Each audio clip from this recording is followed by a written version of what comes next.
Restorative poses help to relieve the effects of chronic stress in several ways. First, the use of props as described provides a completely supportive environment for total relaxation. Second, each restorative sequence is designed to move the spine in all directions. These movements illustrate the age-old wisdom of yoga that teaches well-being is enhanced by a healthy spine. Some of the restorative poses are back bends, while others are forward bends. Additional poses gently twist the column both left and right. So you have your flexion and extension with your cat-cow, but when you do the spinal rotations, that's when you begin to rotate the spine. Third, a well-sequenced restorative practice also includes an inverted pose, which reverses the effects of gravity. This can be as simple as putting the legs up on a bolster or pillow, but the effects are quite dramatic. Because we stand or sit most of the day, blood and lymph fluid accumulate in the lower extremities. By changing the relationship of the legs to gravity, fluids are returned to the upper body and heart function is enhanced. So if your legs are feeling really tired, one of the best things you can do is to put your legs up the wall.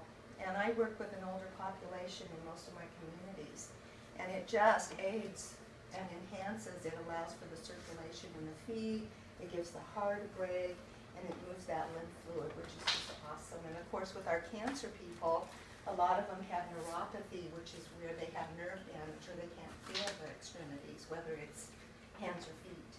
So it becomes really crucial to work with them.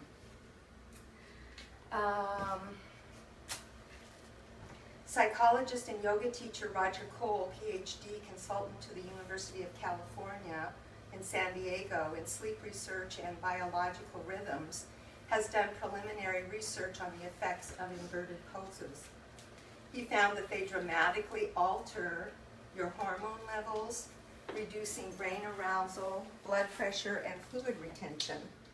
He attributes these benefits to a slowing of the heart rate and dilation of the blood vessels in the upper body that comes from reversing the effects of gravity. Additionally, restorative yoga alternately stimulates and soothes the organs. For example, by closing the abdomen with a forward bend and then opening it with a back bend, the abdominal organs are squeezed, forcing the blood vessels in the upper body that comes from reversing the effects of gravity. With this movement of blood comes the enhanced exchange of oxygen and waste products across the cell membrane. And then finally, yoga teaches that the body is permeated with energy. So prana, the masculine energy, resides above the diaphragm, moves upward, and controls respiration and heart rate. Apana, the feminine energy, resides below the diaphragm, moves downward, and controls the function of the abdominal organs. Restorative yoga balances these two aspects of the energy so that the practitioner is neither overstimulated nor depleted. So she has a great website. Bo Forbes has a great website. Those are two really great Bo resources. Forbes is a clinical psychologist, and she's worked with a lot of post-traumatic syndrome. Excellent, excellent. And she's been in the yoga field as a therapist for over 20 years. No, 15 years. So definitely look her up. Okay, do you see what we're doing here? Is that we're setting an invitation here for you. Okay, we're setting an intention. As teachers, we're setting the intention for each of you to partake in a way that is going to be uniquely only felt by you.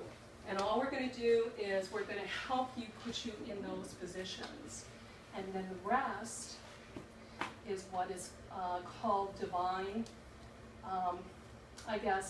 intersection or communion. And that's what we provide. And that's what we do in restorative. Restorative, the intention is to bring healing. Absolutely. Healing. So that's going to be healing in body, mind, and spirit. And so that's what we're doing here today, is we're creating that intention. Okay? So we're going to partner up, and why don't Allie, you and, okay. you two work together and then just right down the row. And we're going to go ahead and start because I know time is really limited. Yep, absolutely. And Our first pose is actually 3 poses. So take your round bolsters, the big round bolsters. Pick a partner. So one of you is on the mat and the other one is going to assist. So whoever is